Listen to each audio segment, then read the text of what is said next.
Assalamualaikum warahmatullahi wabarakatuh. Alhamdulillah, segala puji bagi Allah. Hari ini kita diberikan kesehatan untuk bisa mengikuti majelis pagi pada hari ini. Baik, terkait dengan hikmah dan manfaat mengonsumsi makanan yang halal.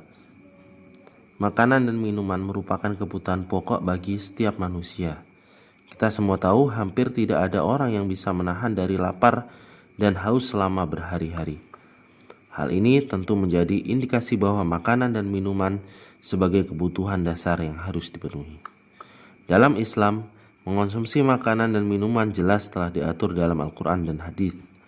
Ada makanan yang dibolehkan untuk dimakan atau halal, ada juga yang dilarang atau haram. Makanan yang halal adalah makanan yang dibolehkan untuk dimakan menurut ketentuan syariat Islam. Hampir semua yang dapat dikonsumsi adalah halal dan hanya sedikit yang diharamkan. Makanan yang halal adalah makanan yang halal zatnya, halal cara memprosesnya, dan halal cara memperolehnya. Makanan yang halal zatnya yaitu makanan yang tidak mengandung hal-hal yang diharamkan oleh Allah, seperti darah, daging babi, bangkai, dan lain sebagainya. Kemudian, makanan yang halal cara memprosesnya yaitu makanan yang diproses dengan menyebut asma Allah. Lalu makanan yang halal cara memperolehnya yaitu makanan yang tidak diperoleh dari hasil mencuri, menjarah, menipu, ataupun korupsi. Al-Quran Surah Al-Baqarah ayat 173, Allah Subhanahu wa Ta'ala berfirman, "Sesungguhnya Allah hanya mengharamkan bagimu bangkai, darah, daging babi, dan binatang yang ketika disembelih disebut nama selain Allah. Tetapi barang siapa dalam keadaan terpaksa memakannya, sedang dia tidak menginginkannya dan tidak pula melampaui batas, maka tidak ada dosa baginya. Sesungguhnya Allah Maha Mengampun lagi Maha Penyayang."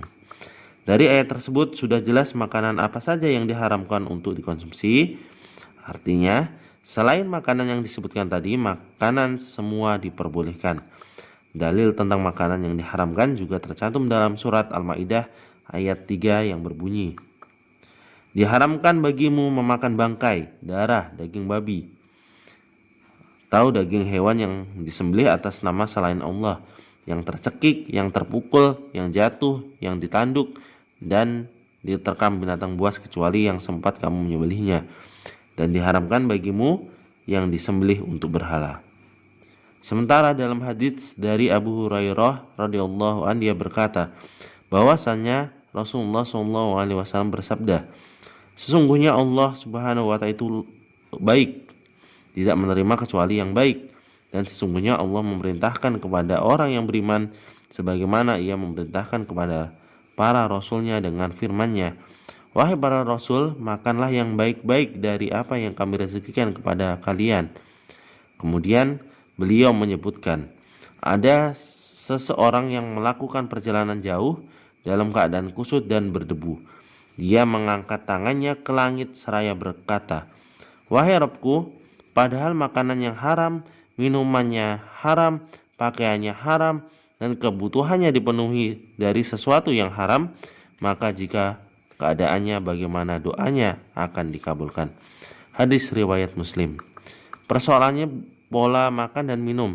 Rasulullah sebagaimana teladan dalam mengamalkan syariat Islam memiliki standar halal dan haram sebagaimana digariskan dalam Al-Quran. Semua makanan dan minuman boleh dikonsumsi selama memenuhi standar halal dan baik. Mungkin itu saja yang bisa disampaikan, kurang lebihnya mohon maaf. Wabillahi taufiq wal hidayah. Wassalamualaikum warahmatullahi wabarakatuh.